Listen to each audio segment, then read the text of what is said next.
ये जानते हैं कि डीलिंग रूम्स में किन दो स्टॉक्स में डीलर्स ने कमाई के लिए दांव चला है।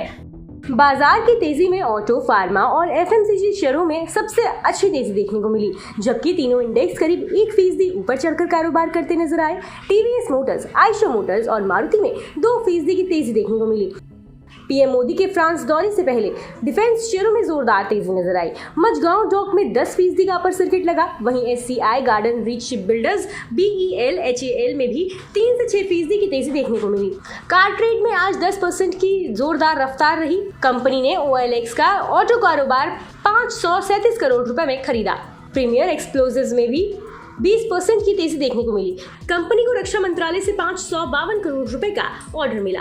वहीं डीलिंग रूम्स में आज किन दो स्टॉक्स में सबसे ज्यादा एक्शन देखने को मिला है, आइए जानते हैं। ग्रासिम, डीलर्स ने ग्रासिम के शेयरों में खरीदारी करवाई है। डीलर्स को लगता है कि ये शेयर 30 से 40 रुपए तक का उछाल दिखा सकता है। 11 जुलाई को HNIs ने इस शेयर में खरीदारी की है। वहीं डीलर्स की शेयर में BTST यानी आज खरीदने और कल बेचने की सलाह है। तो अगर आज आपने इस शेयर को खरीद लिया है तो कल इसे बेचकर अपना मुनाफा कमा सकते हैं। वहीं दूसरे स्टॉक के तौर पर डीलर्स ने चुना है टाटा मोटर्स को। टाटा मोटर्स में भी डीलर्स ने खरीदारी करवाई है। डीलर्स का कहना है कि FIIs ने शेयर में खरीदारी की है।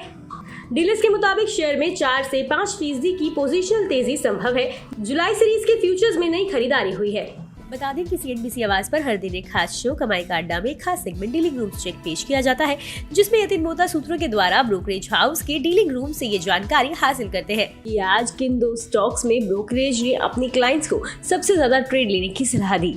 डीलर्स ने आज कौन से शेयर खरीदे और बेचे हैं और आज के टॉप ट्रेडिंग आइडियाज क्या है। इसके साथ ही किस वजह से डीलिंग रूम में इन स्टॉक्स पर दाव लगा है या किस स्टॉक में आने वाले दिनों में कितने रुपए तक और तेजी नजर आ सकती है। बता दें कि यहाँ मुहैया जानकारी सिर्फ सूचना हेतु दी जा रही है। मार्केट में निवेश बाजार जोखिमों के अधीन है। निवेशक के तौर पर पैसा लगाने से पहले हमेशा एक्सपर्ट से सलाह लें।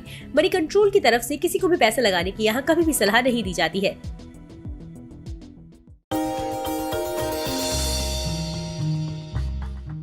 डू यू नो में आज हम बातचीत करने वाले हैं हर घर का चहेता ब्रिटानिया के बारे में। दरअसल ब्रिटानिया आपको आमतौर पे एक बिस्किट कंपनी लगती होगी, लेकिन ब्रिटानिया एक बिस्किट कंपनी ही नहीं है, बल्कि कन्फेक्शनरी कारोबार में एक काफ़ी बड़ी फूड जाइंट के तौर पे आप इस कंपनी को देख सकते हैं।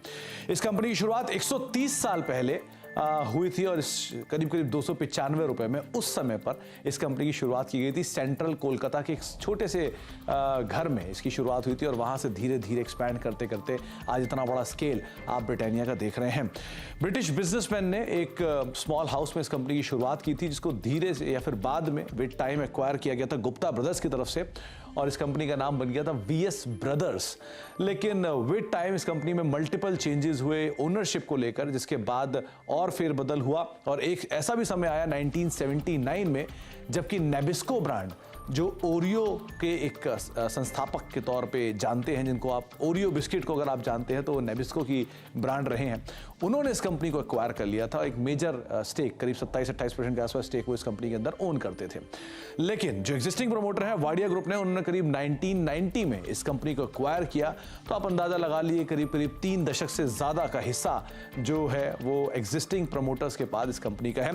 इसके अलावा एक और इंटरेस्टिंग फैक्ट ये भी है कि वर्ल्ड वॉर 2 जब हुआ था तो इस कंपनी को एक ऑफिशियल पार्टनर के तौर पर चुना गया था। जो ये कंपनी जो सैनिक थे उनको फूड बिस्किट्स प्रोवाइड कराती थी, जो कि उनके आगे के लिए कामकाज करते थे। तो एक बड़ा इंटरेस्टिंग फैक्ट ये भी है कि आर्मी को भी ये कंपनी सप्लाई करती थी वर्ल्ड वॉर 2 के अंदर।